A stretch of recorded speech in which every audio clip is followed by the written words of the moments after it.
दिल्ली के सभी बड़े अस्पतालों से आईसीयू बेड खत्म हो गए हैं।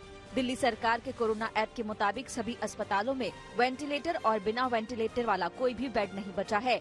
कल ही मुख्यमंत्री अरविंद केजरीवाल ने दिल्ली में आईसीयू बेड की घटती संख्या पर चिंता जताई थी। ऐप के मुताबिक देश के सबसे बड़े अस्पताल एम्स में भी वेंटिलेटर वाले सिर्फ 4 आईसीयू बेड बाकी हैं।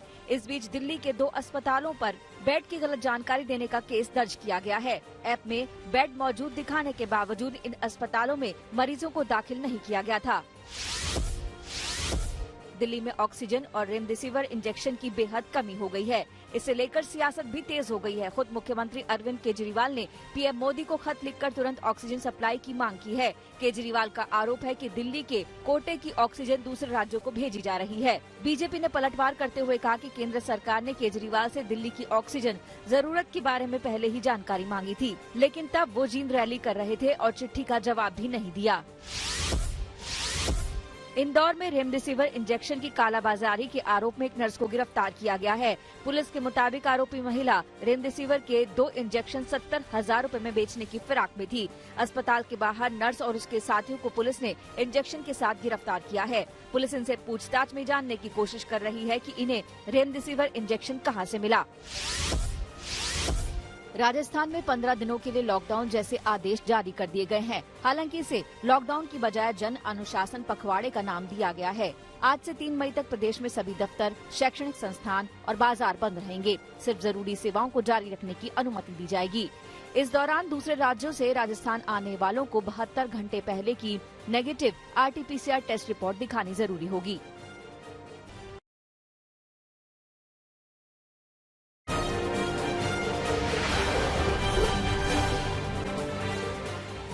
वीकेंड कर्फ्यू के बाद भी दिल्ली में संक्रमण की सुनामी थमने का नाम नहीं ले रही है। नए मरीजों की संख्या 25,000 के आंकड़े को पार कर गई है। पिछले 24 घंटे में 25,462 नए संक्रमित सामने आए हैं, जबकि 161 मरीजों की मौत हो गई है। राजधानी में पॉजिटिविटी रेट 29% के ऊपर पहुंच गया है।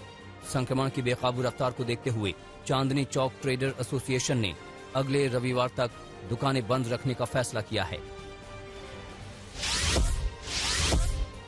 कोविड मरीजों की बढ़ती संख्या को देखते हुए दिल्ली सरकार अब एक्शन में आ गई है।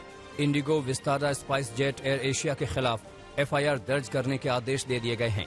चारों एयरलाइंस पर महाराष्ट्र से आने वाले सभी यात्रियों का RT-PCR रिपोर्ट चेक न करने का आरोप है। दिल्ली के चानन देवी हॉस्पिटल के खिलाफ भी FIR दर्ज की गई है। अस्पताल पर कोविड ऐप पर खाली बेड की गलत जानकारी देने का आरोप है। महाराष्ट्र में भी कोरोना की चेन तोड़ने के लिए लागू की गई सख्ती बेअसर साबित हो रही है। पिछले 24 घंटे में नए मरीजों का आंकड़ा 68,631 पर पहुंच गया। मरने वालों की संख्या भी 500 का आंकड़ा पार कर गई है। मुंबई में 24 घंटे में 8,479 नए मरीज सामने आए हैं, जबकि 53 मरीजों की मौत हो गई। अकेले मुंबई में 87,000 से ज्यादा कोरोना के एक्टिव केस हैं।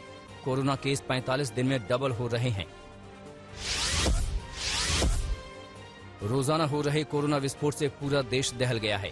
24 घंटे में 2,61,000 से ज्यादा मामले सामने आए हैं। मरने वालों का आंकड़ा 1,500 से ज्यादा है।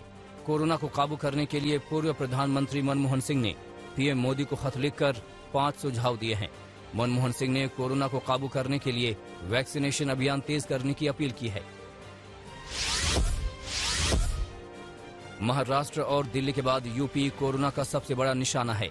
एक दिन में 30,596 लोग संक्रमित हुए हैं, जबकि मरने वालों की संख्या 129 पर पहुंच गई है। अकेले लखनऊ में एक दिन में 5,000 लोगों के पॉजिटिव होने से दहशत का माहौल है। नोएडा में 24 घंटे में 700 मरीज सामने आए हैं, जबकि गाजियाबाद में एक दिन में 253 लोग बीमार हो गए। संक्रमण की सुनामी के सामने देश का हेल्थ केयर सिस्टम धराशायी हो गया है। मध्य प्रदेश के शहडोल मेडिकल कॉलेज में ऑक्सीजन की कमी की वजह से 12 लोगों की मौत हो गई। मेडिकल कॉलेज के डीन डॉक्टर मिलिंद शिरालकर के मुताबिक ऑक्सीजन में लिक्विड प्रेशर कम होने से यह हादसा हुआ। डीन ने बताया कि अस्पताल में ऑक्सीजन की कमी के चलते अब सिर्फ अति गंभीर मरीजों को ही ऑक्सीजन दी जा रही है।